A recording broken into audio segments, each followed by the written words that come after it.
नमस्कार, मैं हूं नीरज मेहरा और आप देख रहे हैं A1 टीवी का खास कार्यक्रम मुद्दा है गरम। आखिर कब खुलेगी स्कूलें और कब जाएंगे बच्चे स्कूल।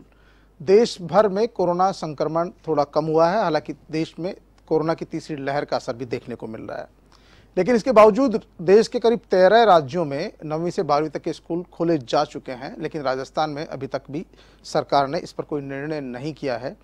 हालांकि एक कमेटी का गठन किया गया है और कमेटी कब निर्णय करेगी ये आने वाला समय ही बताएगा। लेकिन कुछ दिनों पूर्व जिस तरह का मामला सामने आया था और मुख्यमंत्री जी ने कहा था कि जब तक केंद्र सरकार इस विषय में कोई ठोस निर्णय नहीं करती है, हम स्कूल खोलने पर अभी विचार नहीं करेंगे।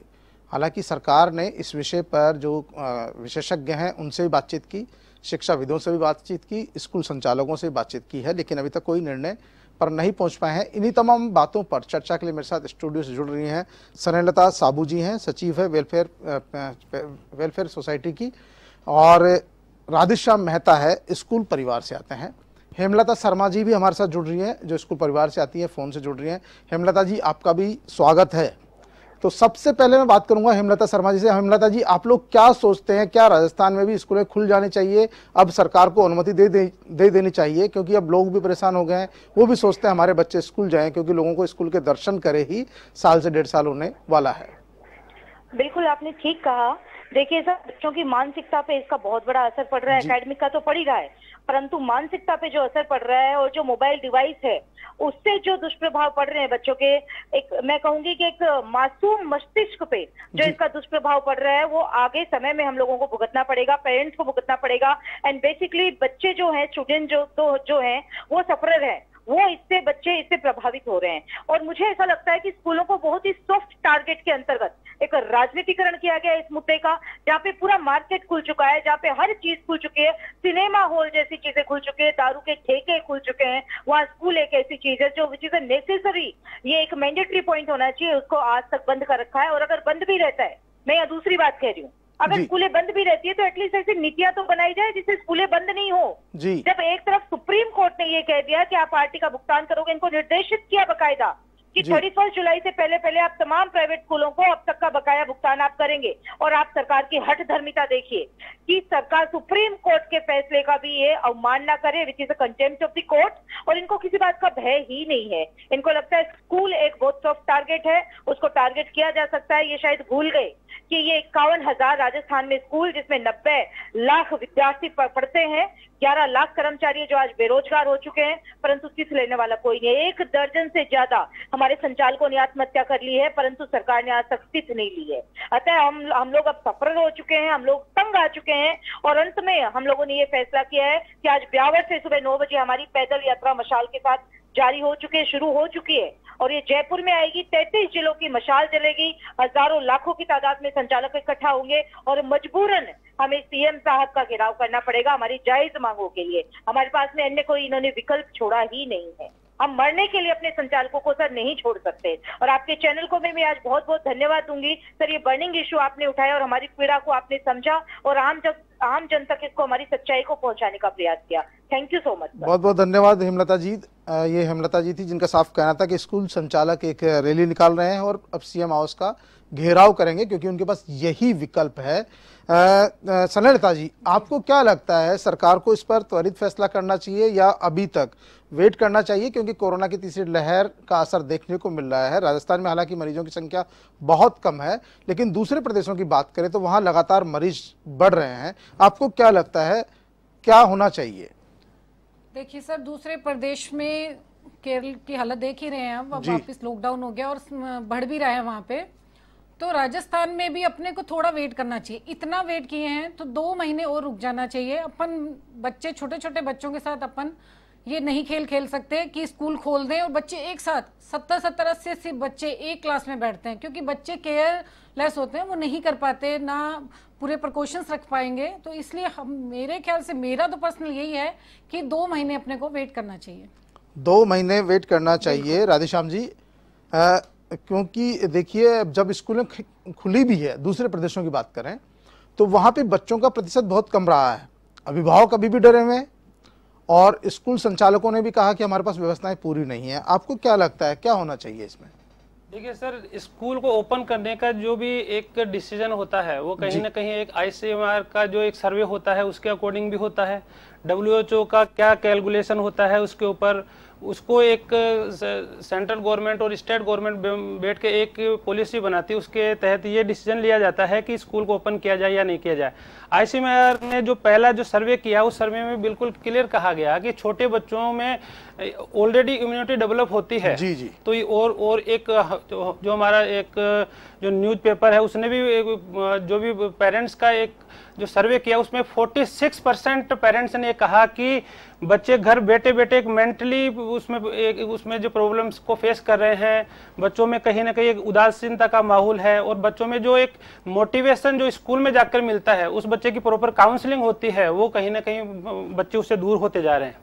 बिल्कुल सनल ताजीन का कहना है कि बच्चों में कहीं कहीं जो है मानसिक विकार भी पैदा हो रहे हैं और आलसी बच्चे हो रहे हैं, और जो मोबाइल पर सारे दिन भर एक तरह से उनको बहुत सारी छूट मिल गई है, क्योंकि वो ऑनलाइन क्लास के नाम पर अब वो बहुत सारे गेम भी खेलते हैं, बहुत सारी और भी अदर साइट्स खोल सकते हैं, कई बार ऑटोमेटिकली भी खुल जाती है, तो कहीं साइड इफेक्ट भी देखे। सहमत हूँ राधेश्याम जी की बात से, बिल्कुल सहमत हूँ मैं इस बात से, क्योंकि मैं भी, मेरे भी बच्चे हैं, मैं भी पेरेंट्स हूँ, तो मैं इस बात से सहमत हूँ।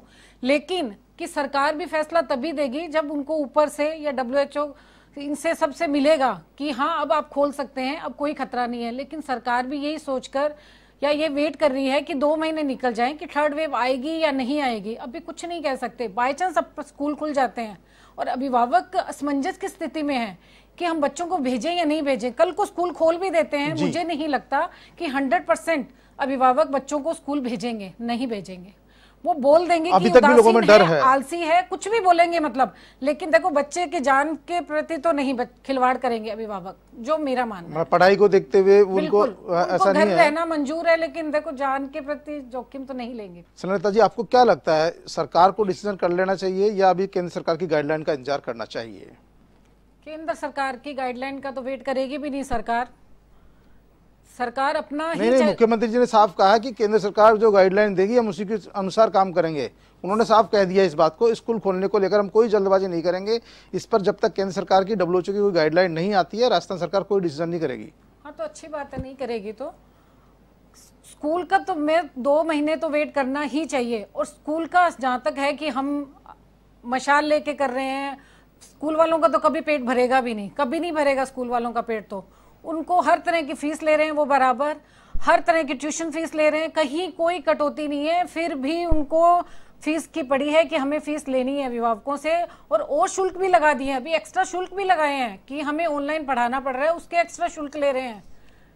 सनलता जी, आपको लगता है कि स्कूल वाले ऑनलाइन पढ़ाई करवा रहे हैं तो कहीं न कहीं उनका इंफ्रास्ट्रक्चर तो खर्च हो ही रहा है, थोड़ा बहुत खर्च हो रहा है, तो और खर्चे भी तो बच रहे हैं ना, बच्चे जा नहीं रहे हैं और खर्चे नहीं बच रहे हैं, सब तरह के खर्चे बच रहे हैं। स्कूल में बच्चे जा ही नहीं रहे हैं तो उनका स्टाफ भी कम हो गया है, जी जी, उनके बिजली का खर्चा बच रहा है, हर तरह का खर्चा बच रहा है उन लोगों कहीं लगता है जो कोर्ट ने इनको राहत दी है उसका बेजा फायदा उठाया जा रहा है। बिल्कुल फायदा उठाया जा रहा है, बिल्कुल। स्कूल वाले शुरू से ही अभिभावकों के कभी पक्ष लिया ही नहीं किसी तरह का भी।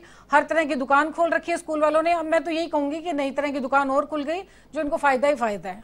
मेहता जी, इनका साफ साफ कहना है कि कहीं कहीं नई तरह की दुकान और खुल गई और अब ऑनलाइन क्लास के नाम पर बच्चों के अभिभावकों को परेशान किया जा रहा है, प्रताड़ित किया जा रहा है और हर तरह का शुल्क वसूल किया जा रहा है। हालांकि आपका देखो बिजली खर्चा बच गया, आपका स्टाफ का बहुत सारा खर्चा बच गया, आपकी बिल्डिंग का मेंटेनेंस बच रहा है। कहीं कहीं 20% जो 25% जो कम करने की बात जो अभिभावक कर रहे थे, पेरेंट्स कर रहे थे, वो आप लोगों को स्वतः ही आगे बढ़कर कर देना चाहिए। लेकिन कहीं कहीं जो कोर्ट के आदेश आए हैं, क्योंकि उनके खिलाफ तो हम भी नहीं बोल सकते, लेकिन कोर्ट के आदेशों ने आप लोगों को बेलगाम कर दिया, ऐसा लगता है।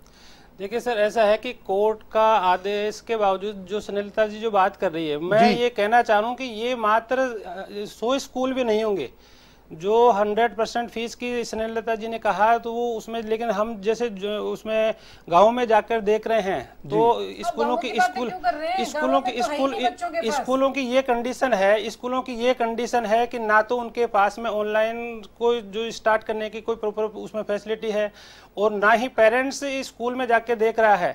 जब पेरेंट स्कूल में जाके नहीं देख रहा है तो उसको उसमें फीस कहाँ से आएगी, और उसका अगर वो ऑनलाइन क्लासेज को नहीं लेता है तो भी बच्चों को प्रॉब्लम है और लेता है स्टाफ को, फिर वो उसमें जो भी उसकी सैलरी है वो किस तरीके से करेगा। तो मैं ये कहना चाह रहा हूँ कि अभी मैम ने कहा कि सेंट्रल गवर्नमेंट ने और पहले ही जो भी स्टेट के मुख्य से जो आपके चीफ सेक्रेटरी है उनको अपनी रिपोर्ट भेज दी है कि स्कूल को ओपन किया जाना चाहिए।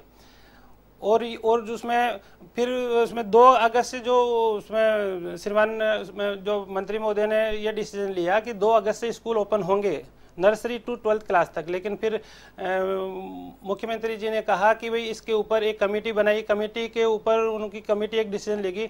अब कल ही एक मीटिंग हुई है जिसमें एक समीक्षा बैठक के तहत ये कहा गया है कि आप जल्दी से स्कूल ओपन करने के लिए कोई भी एक ऐसा प्लान किया जाए।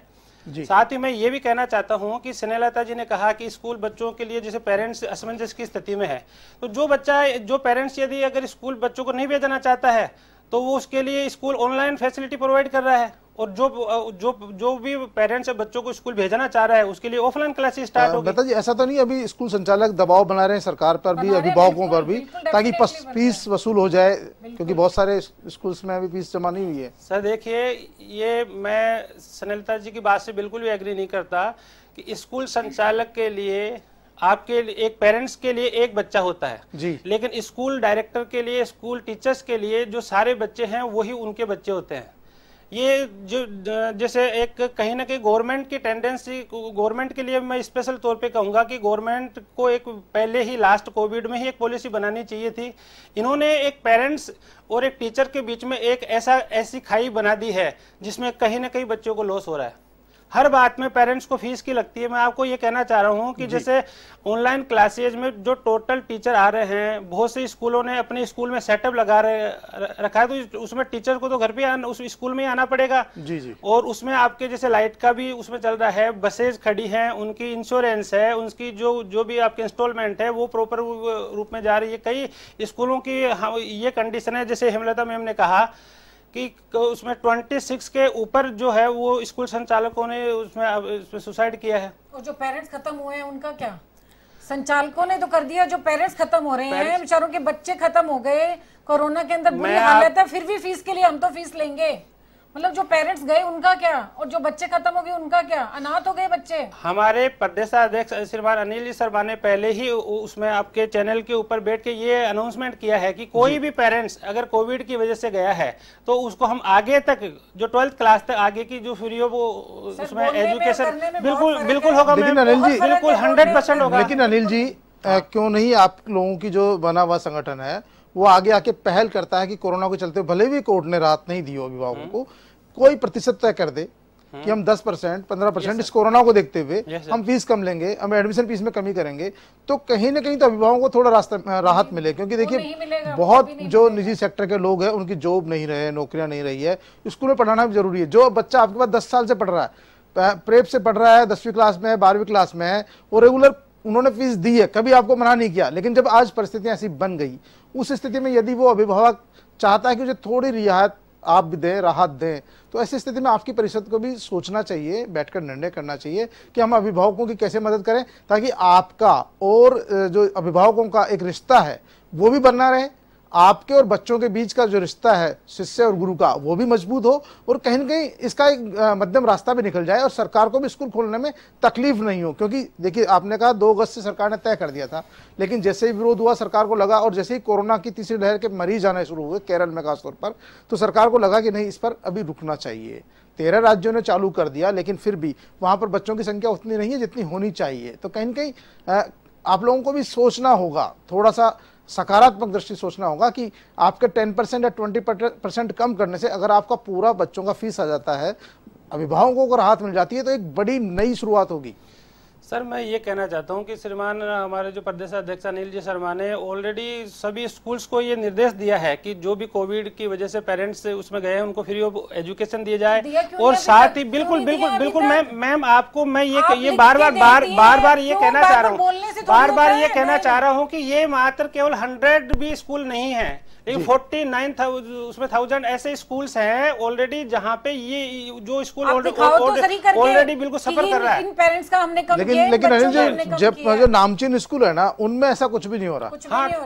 तो सर देखो नामचीन स्कूल्स में है तो वो पेरेंट्स भी नामचीन ही हैं, ये प्रॉब्लम ऐसे कैसे कह सकते हैं कि बिल्कुल बिल्कुल नहीं बिल्कुल नहीं। देखो इसमें मैं ये कहना चाहूंगा कि ये जो आप जो स्नेहलता जी जो बात कर रहे हैं वो बहुत कम रेयर स्कूल है उसमें, लेकिन अगर गाँव तक की बात नहीं है, मैं गाँव की भी बात नहीं कर रहा, लेकिन जो भी शहर में छोटे स्कूल्स हैं, जो भी शहर में छोटे स्कूल्स हैं, उनको आप तो उसमें छोटे स्कूल आप 100% की बात कर रहे हैं।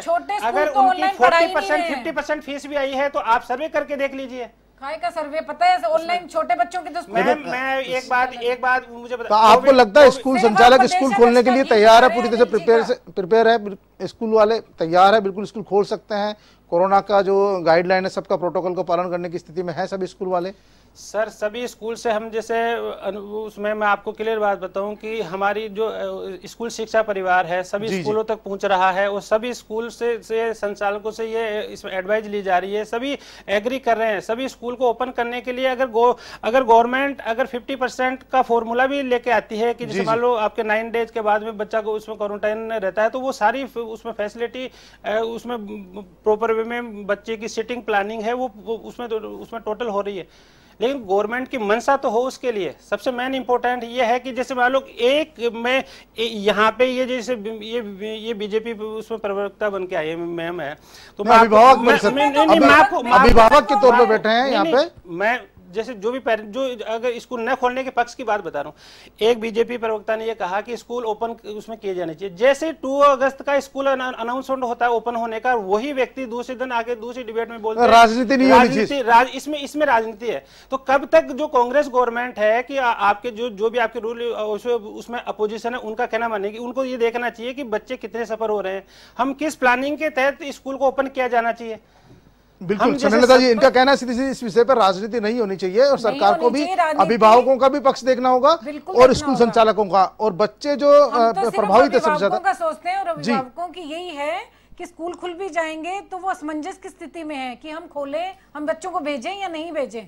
तो क्या होना चाहिए? बोल रही हूँ कि 2 महीना वेट करना चाहिए, 2 महीने वेट करना चाहिए, तब तक फीस तो इनको मिल ही रही है ना सब स्कूल वालों को। नहीं आपको लगता है या फिर केंद्र सरकार की जो गाइडलाइन है उसका इंतजार करना चाहिए, क्योंकि स्टेट गवर्नमेंट है? चाहिए केंद्र सरकार की गाइडलाइन का, वो भी बहुत सोच समझकर गठित कमेटी करेंगे, सब कुछ सब तरफ से सही होगा वातावरण तभी स्कूल खोलेंगे। बच्चों के साथ आप खिलवाड़ नहीं कर सकते। और निजी स्कूल ये अनिल जी का बार बार वास्ता दे रहे हैं, तो सबको फीस, कोई नहीं छोड़ रहा है किसी की फीस, हर बच्चे से फीस वसूली जा रही है, जिसकी भी नहीं आई उसको ऑनलाइन क्लास से आउट कर दिया जाता है, बिल्कुल आउट कर दिया जाता है कि आप नहीं बैठोगे।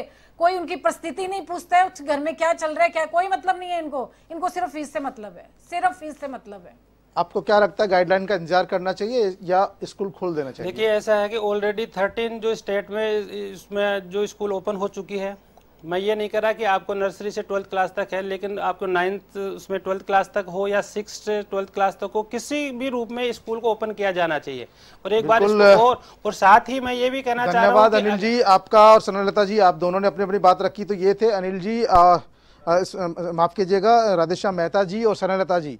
राधेश्याम जी कह रहे हैं कि सरकार को कहीं न कहीं 9वीं से 12वीं तक के स्कूल जरूर खोल देने चाहिए, और बच्चों का प्रतिशत क्या रहता है कि उनके अभिभावक तय करेंगे, और केंद्र सरकार की गाइडलाइन का भी इंतजार करना चाहिए। स्नेहलता जी का साफ कहना था कि केंद्र सरकार की जो भी गाइडलाइन आए उसका ख्याल रखना चाहिए, और साथ में क्योंकि अभिभावक कभी भी रिस्क नहीं उठाएंगे अपने बच्चों को, क्योंकि जिस तरह की त्रासदी कोरोना के दौरान देखी गई है, जिस तरह का संक्रमण देखा गया और जिस तरह का पूरे देश में अन्य प्रदेशों से जो रिपोर्ट आ रही है तीसरी लहर की, उसको देखते हुए सरकार को बहुत ही सोच समझकर केंद्र सरकार की गाइडलाइन के अनुसार ही फैसला करना चाहिए, और अभिभावकों को के पक्ष का ध्यान रखते हुए स्कूल संचालकों को भी स्कूल की जो फीस वसूली है उसमें कहीं कहीं राहत देने का प्रयास करना चाहिए। मुद्दा है गरम में आज के लिए इतना ही। ताजा तरीन खबरों के लिए देखते रहिए A1 TV।